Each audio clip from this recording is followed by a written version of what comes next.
Welcome to the Brain Game Changer, where heartfelt stories, awareness and education can change the game. My name is Melissa, and in each episode I talk with inspiring humans and organisations from across the globe who share significant adversities, triumphs after tragedy and those game-changing moments to provide you with some useful tools and resources to take with you into your everyday life. In this week's episode, I had the heartfelt pleasure of speaking with Australian MasterChef contestant Max Krapivsky. We discussed Max's culinary adventures and delights growing up, his wife's terrible cooking, and how that encouraging nudge started his journey of applying to be a contestant.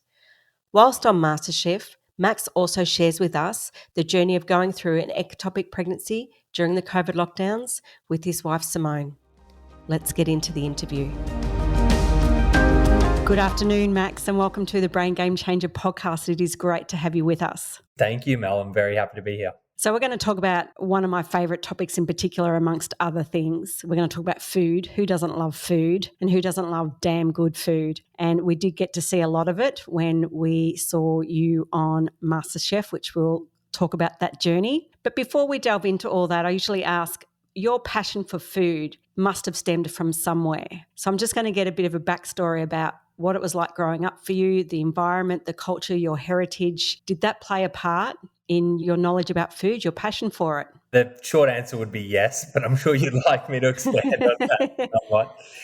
My background is from both mum and dad's side. Both immigrated from Soviet Russia at that stage, through Italy and then to Australia in the late 70s, early 80s. Lucky to have some extraordinary food and extraordinary cooks on my dad's side and some not so great cooks on my mum's, but they're great eaters nonetheless. Every day I'd get picked up from school by my grandfather on my dad's side, and then my grandma would have food prepared for me Monday to Friday, soup, a main and dessert, and I was an exceptionally lucky boy to have that. I think it led to me being quite a pudgy character through most of primary and high school, but it was definitely worth it. And then my dad is also an exceptional cook. He saw me as free child labour, I think, for most of my life. So had me as his sous chef or his chef de partie, just doing little jobs, deveining prawns, de-stringing beans. I never knew they needed to be unstrung, but I guess that was one of my main jobs in the kitchen. So very lucky to have those two culinary influences in my early childhood. So I'm also just visualising your lunchbox after you've just explained everything there. Like the good old-fashioned Australian lunchbox was either Straz and sauce sandwiches or Vegemite and cheese sandwiches. What was your lunchbox like? Was it different? I would have killed for a Vegemite and cheese sandwich. I literally would have killed. Me and my very good friend Colin, who's Japanese background, we often talk about our lunchboxes at school. And my wife Sim just can't believe it. My father's a barber by trade, and he had a barbershop in Caulfield called Johnny the Barber. They're also famous at that time for selling caviar and smoked salmon out of the back of the shop. This was the 1990s, so not illegal, but a lot of my sandwiches had caviar, red salmon roe in them, which I hated and still don't like today. So my lunchboxes weren't the typical Australian childhood lunchboxes. That it's all I craved. It's why I try and get as many LCM bars into me now whenever I can. It's interesting. We probably would have looked at your lunchbox thinking, gosh, I wouldn't mind giving that a bit of a go. And then you would have wanted a bit of our lunchbox. But what an extraordinary way to be exposed to food, and also realising that your foods and the culture, it is different to just the everyday Australian way. I think it's something you can reflect upon now as an adult, or even, in your late teens and see that. But as a 6-year-old, I just wanted to have a sandwich that had some Nutella in it or peanut butter. I wasn't that highly aware of how unique food was to every single person in that classroom. So as you're growing up and as you're going through your teens and getting into adulthood, did your passion for food, did your interest for food, did you want to expand on the knowledge of what you're being exposed to around you? I wouldn't say I did. I was probably focusing on other things at, 15, 16, 17, sport, school, friends. I was just lucky enough to eat a lot of good food. I wasn't really thinking about it that much. I probably reconnected with it again back at uni when I started dating my now wife, Simmone, who is an atrocious cook. But I was just trying to impress her, really. And then, when we moved out together, her shopping and cooking wasn't an option. So I took up that and fell back in love with it. Now, does Sim know that she's an atrocious cook? She would openly state it. I think it's one of the main reasons that we're still together is she's held me around for the cooking at least. She hates shopping. She hates thinking of cooking. She hates the cooking. Luckily for me, she loves cleaning. So match made in heaven. It sounds like a great team right there. So we're going to lean into MasterChef. MasterChef is everywhere. It is amazing. It's a huge part of Australian television. However, it is also phenomenally popular around the world. Having lived overseas, I lived in the UK, I spent time in the Middle East. It is watched everywhere. So where did your curiosity come into play to think, okay, well, I'm already impressing my wife with my cooking, or she said yes, so she's agreed to marry me, so something must be working there with my food as well. So where did that spark sort of go, or that game changer go, okay, do you know what? I'm going to apply. I'm going to give this a shot. I grew up watching MasterChef. You're right. It's huge. My dad actually auditioned for the very first season of MasterChef. My school friend at the time, Tom, his dad was actually approached as potentially being a judge with the original cast, and he wasn't interested in being on TV. He said, I'm out of that, but I've got the perfect contestant for you. So my dad auditioned and unfortunately couldn't get into season 1. Sure, Julie Goodwin would have absolutely washed the floor with him anyway had he been there. But it was probably 8 years later when we were just watching it from the couch and somebody was boiling potatoes. I can't remember exactly what happened. And they boiled the potatoes whole. And I was just like, come on, mate, you cut them up, they'll boil quicker. And I just got a very quick response from Sim saying like, well, if you think you can do it better, then go try. And I was like, you know what, I probably should. I'm going to stop being the person who can criticize and actually put myself in the position and open myself up to critique instead. So even though we had a glimpse of you in season 13 and we saw the amazing you in season 14, it took you a bit of time to finally get to that space. Can you talk us through the process of applying? I can imagine it's quite a task. I can imagine they want to know everything about you that they possibly can. And I can only imagine that they get thousands upon thousands of entries. What did you have to go through to finally get to the space of season 14? So I started auditioning for season 10.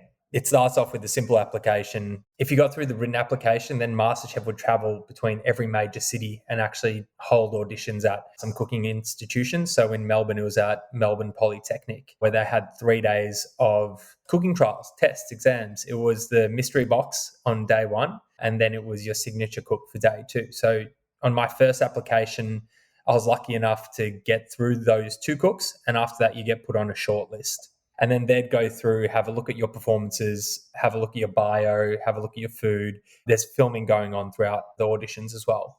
And then they whittle down that audition shortlist to around 35 or 36. They then go on to what my favorite episodes are, the first and second episode where people try and cook their way into the show and present their signature dish for the judges. First time I tried out, I got to the shortlist stage, but then didn't get through. The second time I tried out was actually the All-Star season. So they asked me to try out again, but then that was cut short. Then was the next season where I got through to the televised audition stages and bailed out there in a absolute train wreck of a cook. And then, last season I was lucky enough to finally reach the pinnacle and made it onto the show as an official contestant. It's funny, I didn't realise that pre-Zoom that was the process that they did. I didn't realise they went on that sort of national trail of every city to find, the sparks to put on the show. Now, I have fond memories of watching Your Interesting Cook season 13. They were very heartfelt episodes that you were in. You went to make a dish. What was it again? It was I can't say the word very well. It was a peach tart tartane. That's it. And you could tell the pressure was on. You're up against the clock. But one thing that also came through on the show was like even in that short period of time, you'd got to meet your fellow contestants and you could tell bonds were already getting formed because even though you didn't get on the show, you were so emotionally happy for your now friend and collaborator of Pasta Boys, which we'll talk about, Connor. And that was so endearing. I think you touched people's hearts about how emotionally happy you were also for him and the other contestants. If anything, the good and the bads from MasterChef, the PTSD that still hangs around. to the shared joy that a lot of us felt. The single best moment was actually standing there and hearing that Connor got his apron into the top 24. No one will take that away from him, but no one's going to take that moment away from me either. We were roommates. We'd actually met at the auditions very briefly and just absolutely clicked, just hit it off. So when it was announced that he was in the top 5 cooks to get an apron at that stage, it was genuine tears of joy. I haven't cried like that many times in my life, and that was really overwhelming for me. I didn't think it was going to come as strongly as it did.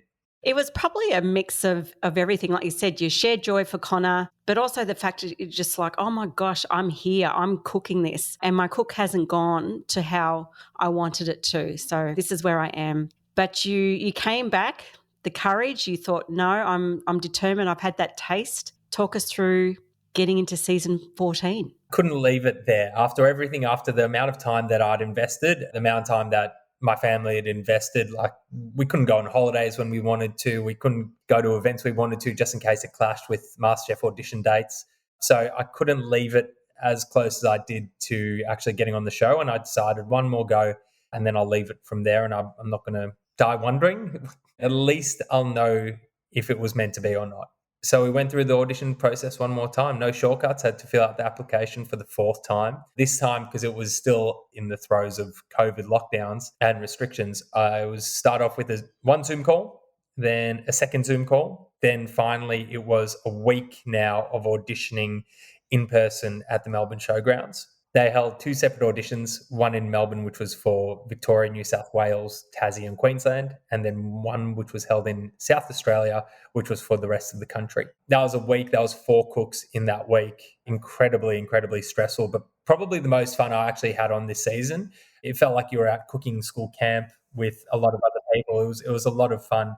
After that, we got whittled down once again, almost like getting cut at sport. You were told to either go into one group or the other.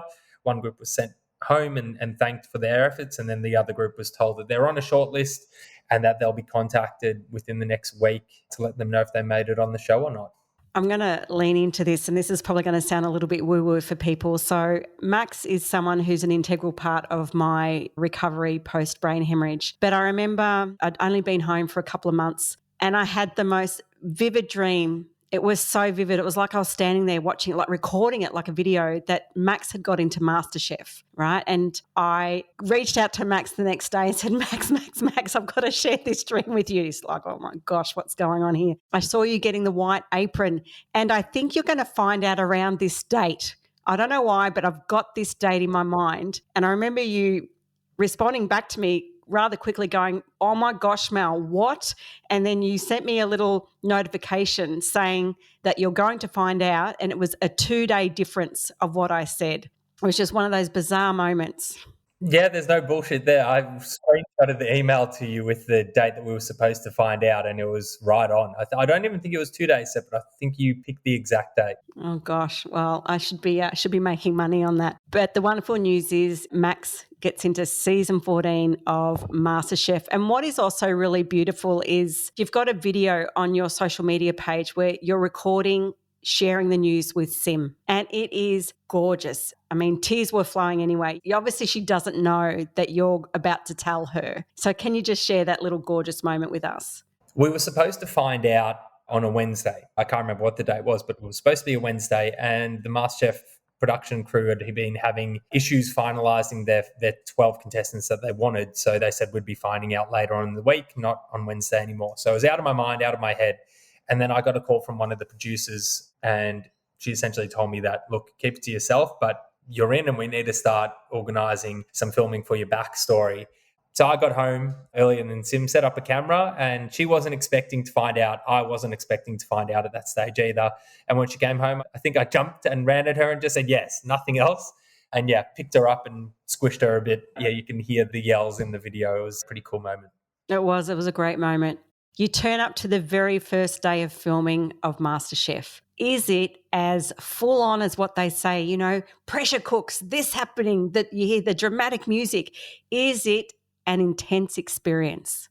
I'm lucky in this situation. It is an intense experience, but I've been through it. I was there the season prior, and so I had a very similar experience of what the first day is like in that kitchen. So I had a taste of it. If you wanted to try and put yourself in the situation of what it's like on that first day, you just crank up the heater to as high as it can go, get 15 of your closest friends into a room and just run around like mad people for a while. And that's a pretty close comparison to what it's actually like. Oh my gosh, it sounds scary and fun and intense all in one go. Definitely. What was it like working with the judges? I mean, this season was Jock, it was Melissa, it was Andy. Andy has worn the T-shirt. Melissa just presents as the most articulate person I've ever heard in my life describing food. And Jock comes from a very reputable background of food. What's it like? Is it quite intimidating? Are they really supportive? Is it really helpful? Because when the cameras are on, we've all got a job to do. But it sort of also came across that they wanted you to do well. They were trying to be supportive as well. I think first and foremost, you said it is their job. So they're there to do a 9 to 5, and quite often it's a lot longer than a 9 to 5. They're not really there to be a best friend. And I guess like most relationships they develop over time. So I can only talk about the time that I was there, which was roughly 2 months in real time, but around 13 episodes. I personally didn't have a huge amount of tuition from the three of them. Probably got the most tuition when we had Shannon Bennett come on as a guest chef, which was an incredible experience. He actually cooked with us rather than just judging the food, which I think is a really difficult lens to come from. But yeah, all respect to the three judges. It's not easy to do what they do, eat the amount of food that they do, and still come up with really succinct, clear feedback. So let's talk about the episode where you got eliminated. What was that time like for you? The cook was a Reynold Pomer pressure test, ex-Masterchef contestant and really royalty in the kitchen. We had to recreate his signature dish for his upcoming restaurant. It was 2 little cubes that were chocolate tempered cubes filled with a mousse and filled with different jelly centers, an apple sorbet, some little chocolate twigs, some twill leaves. It was very complex, had around 8 or 9 different components to the dish, and it was actually really quite delicious. I find a lot of those desserts can be style over substance, but this wasn't the case. The 4.5 hour cook was long, but I actually loved it. I really went through the cook methodically, was tasting along the way. I had Jen, who's one of my good friends, cooking in front of me, and she had the exact opposite. She had a nightmare cook. So I was sort of looking at what was going wrong with hers and pacing myself off that. Yeah, really happy with the dish that I plated up. Aesthetically, it was gorgeous, and out of the 4, it was one of the more compact looking dishes. Unfortunately, the judges said the flavors didn't come through, which I was shocked by. As I said, I was tasting the way through, but at the end of the day, they're the ones eating the full dish put together. That was the end of me, unfortunately. But if it was ever going to be a dish to kick me out, it was going to be an intricate, tricky, fine dessert, and nobody I'd rather be sent home from than a MasterChef legend. Yeah, it was really beautiful, and we were all so proud, and you received so much encouraging feedback and so much support. As I mentioned earlier, we talked about Connor and Pasta Boys, but you've also talked fondly of the friendships that you've made, and it genuinely looks authentic on the television. You spend so much time together. Like you said, you all become roommates, become housemates. Can you describe to us about these friendships? Because you also all go through something we can only imagine. We joke between us that it's a shared trauma, but it really is, because you're put into a scenario where you're taken away from friends, family, your day-to-day habits, your day-to-day commitments, and you're almost babied in some way. You're told when you can go to the toilet, when you can eat, what times you can walk around, and it's really hard to try and describe that to people when you leave there. And so it makes it easy to form friendships and bond with people that went through the same thing that you did. And it's an incredibly amazing experience to go through. I say shared trauma in full jest. This season, I was really lucky to form a really close relationship with Harry. Probably second day of arriving at MasterChef accommodation, our funky, weird senses of humor really clicked. And she was my person for the rest of the series. Plenty of walks together, plenty of wines together. Yeah, I was really fortunate to find another friendship like what I found the season prior. I really adored her journey on MasterChef because she was totally authentic in how she wanted to deliver herself, how she wanted to share her journey. And I loved the fact that you could tell from very early on that she was someone who thought outside of the box. You could also see on the looks of the judges' faces, they're like, wow, we are seeing food that we have never seen before. And that was quite phenomenal. Yeah, there was a walk, would have been maybe 3 or 4 days into filming starting, where we were just like walking in the pool and talking through some dish ideas for future cooks of what we could pull out of the bag. And she talked to me about an idea where she was comboing grapes with strawberries, with tomato, with vinegar, with coriander. And I was like, you're nuts. Like, what are you talking about? Where's this idea coming from? I'm here doing tomato and basil and you're doing what? But some people have an incredible mind for flavor and for flavor combinations. And yeah, I was in awe of that. I remember that dish now that you've said it. I think one of the judges applauded her for that dish. I can't remember, but I was applauding her. Now, as you've mentioned a little bit earlier, time on MasterChef also meant time away from family and from friends. It also meant time away from your beautiful wife, Sim. When you were on MasterChef, was Sim already pregnant? No. When I left for MasterChef, it was around late October, early November. And then filming actually breaks before Christmas. So you have a decent amount of time off. I think from memory is around the 20th of December through to like maybe 6th, 7th of January. So almost just those regular corporate 2 weeks off for shutdown. I came home during that break and Sim and I actually fell pregnant pretty much the next day or the day after that. And then we found out about it just after New Year's Eve. And then when did you have to head back to MasterChef? I left roughly 3-4 days after that. So you're back at MasterChef, Sim's pregnant. How is it all going for you? Yeah, I think I had 2 days back at the MasterChef accommodation. We were heading back after the Christmas break into a mystery box challenge. And the day before that mystery box challenge, I just told Harry the good news, just because I wanted somebody to be able to lean on and share their experience with in a place that you can be caught up in everything else that's going on. And then later that day, Sim actually called me to say that she just can tell that something's not right and that we've lost the baby. It was very early at this stage, maybe 4 weeks. So we both know, coming from the medical world, the rates of miscarriage in the first 4 weeks are incredibly high. So we never got our hopes up, but we were both definitely disappointed at that stage that we'd had the miscarriage. But that was as far as we knew to that point. First of all, thank you for sharing. And I'm sorry to hear that Sim was at home. You're on MasterChef. You're in a position where you can't just sort of get up and leave. There's a whole process going on at MasterChef. There's filming going on. What happens next? Yeah, so first off, that is a really good point. And I guess at this stage as well, being so early into it, like most people, you just keep it to yourself. You don't tell a lot of friends or a lot of family because you don't want to get anyone's hopes up really before you know something is really solid, which is the contradiction on its own, because whether it's solid or not, it's still happening at that time. So we go on, the next cook happens, and it was a really difficult cook for me. Broke down a bit at the end of the cook. And I was put into the elimination after that, even though I was really pleased with the actual dish that I put up. It meant a lot more for me that I was able to actually complete it in the first place.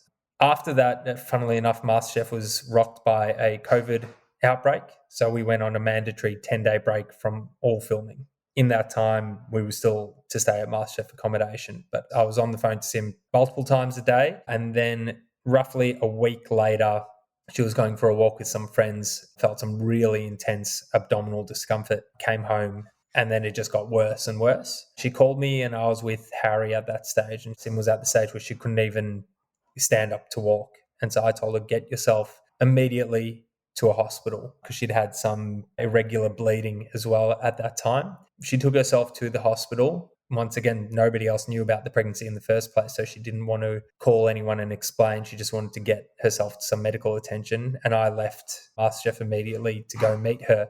Sim took herself to Holmesglen Private, which is a hospital close to home, and I drove there as soon as I could. Unfortunately, due to some mix-ups with private health insurance, we had to move. So I picked her up from Holmesglen and drove her to Sandy, distraught at this stage and really concerned about what was happening. We had an idea that, may have been an ectopic pregnancy, but we had no real finite evidence of that yet. When I took her to Sandy Hospital, because of COVID restrictions and lockdowns, I couldn't even walk her into the emergency room. I had to take her to the front door and watch her barely be able to walk through the doors to the ER. And that was probably one of the hardest things I've ever had to do. Oh, gosh, I can only imagine. you know, like you say, having to walk in, there was such strict protocol. She's struggling, you're both struggling together, and as her husband, you just want to support her. So what did you have to do? Did you have to just sit in the car and wait? So after that, I was quite certain that I wouldn't be seeing Sim that night, or at least for another few hours. So I just had to drive home. I had to drive home, make myself dinner. I made her dinner in the hope that she'd come back and have something good to eat and wait. I got a phone call maybe 3-4 hours later where Sim said that the specialist, the obstetrician, had said there's two options. Either there's a medication you can go on to, which you have to take every single day, and you have to come back to the hospital for monitoring every 2 days. Or the second option, which is what the obstetrician was recommending, was surgery, a laparoscopic procedure, which came with risks, such as potentially losing one or both fallopian tubes. But that's essentially what Sim and I chose to do, with the obstetrician's recommendations as well. And through doing that type of surgery, was that how they were able to establish that it was an ectopic pregnancy? There were a few ways in which they were able to essentially narrow down that it was an ectopic. One was a level of the hormones in the blood that correlate with a pregnancy occurring. And then during the laparoscopic procedure, they were able to clarify that further. I'm just going to sort of share what the medical term is. An ectopic pregnancy is a pregnancy in which the fertilized egg implants outside the uterus. The reality is that it can not really survive outside of the uterus. And if left to grow or undetected, it can cause major damage to nearby organs, and it can cause a life-threatening loss of blood. An ectopic pregnancy is a medical emergency. It needs attention. Not now, it needs attention, the day before. That's essentially how serious it can be for a lot of women. And in Sim's case, she was battling through it alone and probably pushed herself too far, to the point at which medical intervention earlier wouldn't have changed the outcome, but she probably just wouldn't have been in as much discomfort for as long as she was. How was it for you hearing the news? You're at home, she's in hospital, we're in the COVID lockdown process. How are you feeling at the time hearing all this? I think the best way to describe it is a complete feeling of helplessness. But it's interesting what happens when you go through adversity in life, and exactly like you would have done, and so many of the other people that have shared their stories on this podcast, is you go on. You can't stop. You can't just wait and go, well, I bow out of making a decision. You go, well, we need to make a decision that's the best for you. And at that stage, it was for Sim to receive the attention, the medical attention that she needed there and then, knowing that Sim was going to have to be put under to perform the surgery, and the unpredictable nature of what we were going through anyway. It was just stressful being at home in the dark. How long was she in hospital before she could come home? Including the first night, she was there for another 3 nights. I was at home this whole time as well, looking after the cat, Felix, who provided me a lot of solace. But yeah, she was at a hospital in total for 3 nights. How was it for you in that time when you had to be home and she had to be there? What was going through your head? As much as you know that she's in the right place, she's getting the treatment and she's getting the professional medical support that she needs. How was it for you? I honestly can't remember. I can remember the first night being there, but I can't remember the other days that I was there. Yeah, completely wiped out from all memory. Do you feel like you've blocked it, or do you feel like it was just numb? I'm not sure. I think it's just because I can remember being there that night, taking Sim there, waiting for the call from the hospital. And then the next morning, I can remember going to get like some groceries and getting a phone call saying that the surgery went well and that she was in recovery. That's pretty much about it. And did you have to go back to MasterChef during this time? So Sim came back home and we had one day together, one night together, and then I had to go back. I could have chosen not to. The executive producer called me and spoke through exactly what had happened, and Sim was just pleading for me to go back.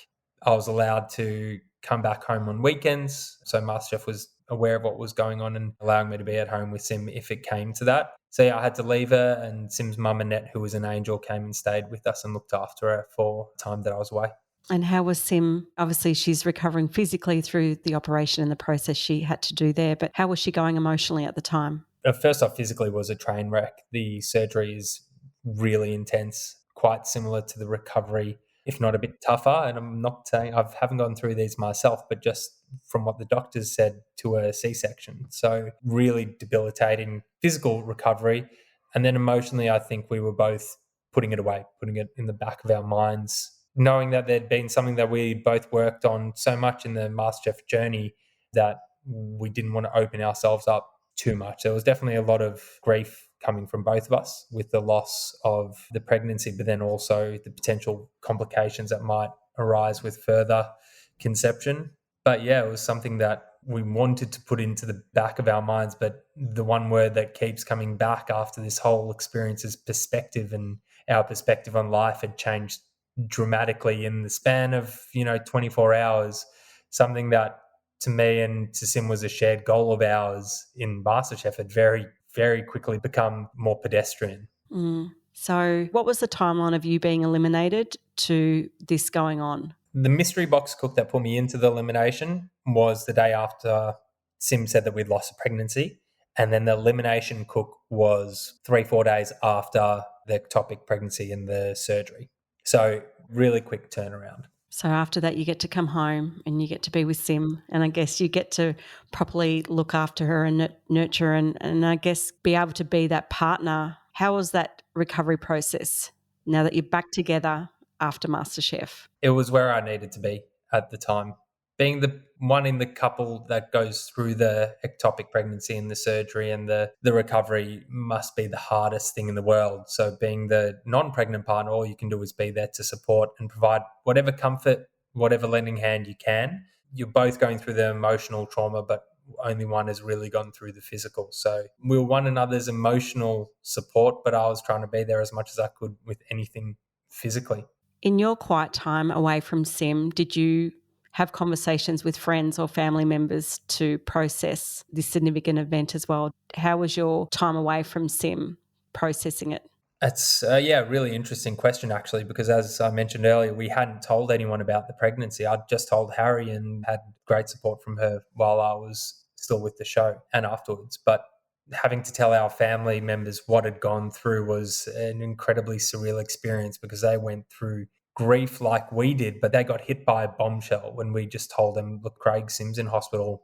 I've left MasterChef. She's okay. Explaining that we're going through what seems to be an ectopic pregnancy. And all of a sudden it's, my wife went through that, Sim's stepmom, and telling my parents, and my parents going, yeah, we've had friends that have had that or gone through fertility issues. And it was such a weird experience for us, but I can't imagine what that phone call would have been like for a father or a mother to get about their child without knowing what was going on in the first place. I can imagine that everyone just wanted to rally around and support you.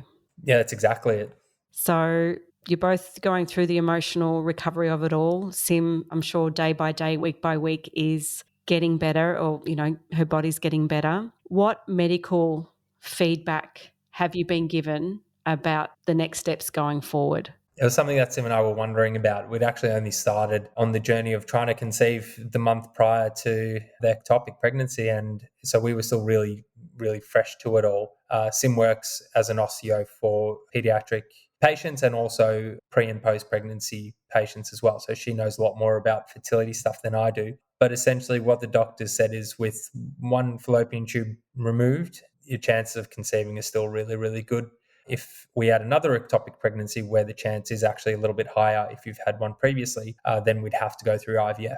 So it would be more difficult, but we'd still have avenues there, which was a really important thing to hear from the doctors. So as we've just said, you had a lot of support, telling family members, even though that was quite an ordeal, telling family members and telling friends. One thing that I did notice is you put a post up. I mean, you sort of didn't use those words ectopic pregnancy, but it was all reading between the lines that we could see that you guys had gone through this significant event. And I think also it was around a really interesting time of what was going on in America with the Roe versus Wade situation. How did it go when you put that post up? Did you get a lot of response to that? Yeah, I put a small post of my appreciation of how strong Simmone was during the time and, what we went through as a couple. I didn't want us to make the same mistake as we'd done previously, which was keeping things just between us. So I thought it was important to share a bit of what we'd gone through. And as you said, it was around the Roe Wade decision in the States, which is not going into it politically, but medically, I find some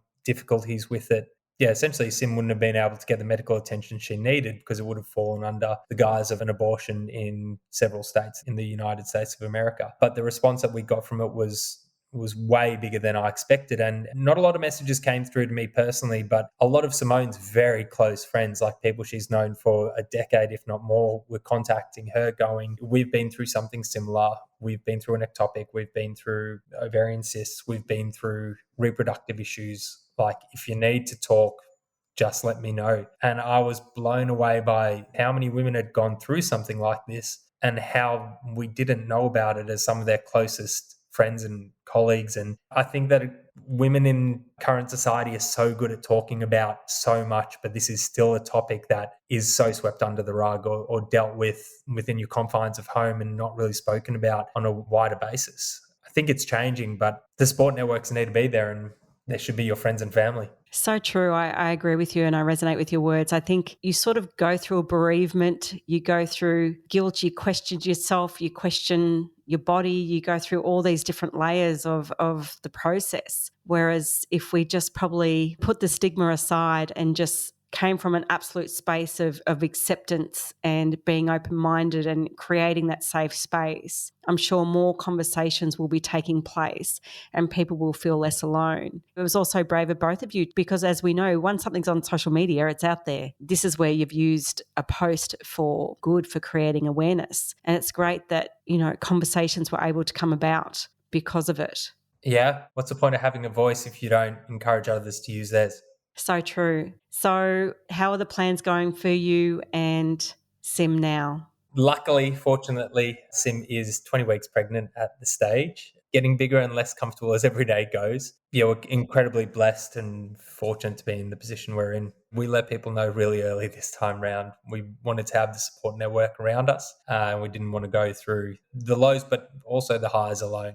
Important to share those with the ones you love. First of all, amazing. Congratulations. But is there certain protocol and procedures that she has to follow and tests as a result of the ectopic pregnancy? Essentially, the only thing was really early detection of where the embryo was implanted. So if it was found in the fallopian tube again, they wanted to be on that really early. Or if it was implanted in the uterus, we were essentially all good to go with just regular intervention from then. So when is this little bundle of joy due? Feb 19, 3 days before my birthday. So there you go. You might be getting a birthday present. I'm happy to share.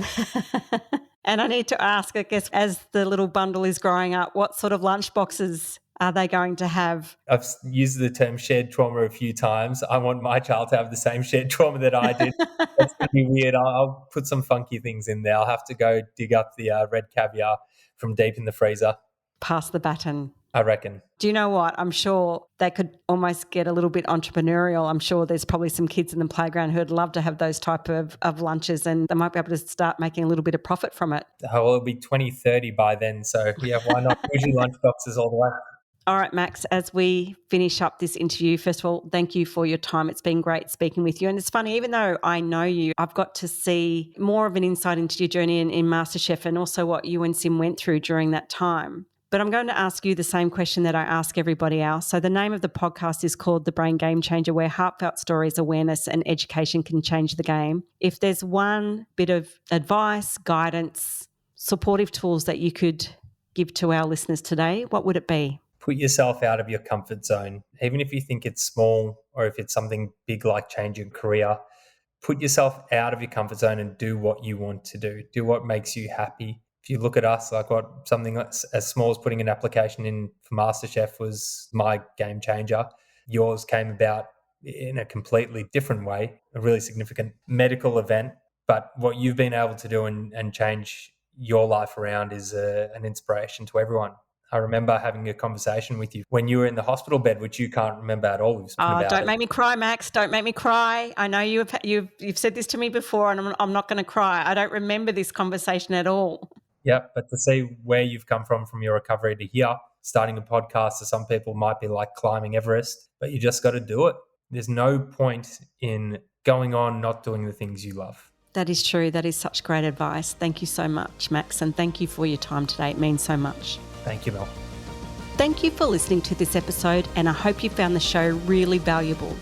If you'd like to learn more about the podcast, our guests, and the topics we discuss, please head over to our Instagram page at The Brain Game Changer and make sure to subscribe and tick those 5 stars so you never miss an episode. In the meantime, continue embracing those game-changing moments. Have a great week and see you again soon. Take care.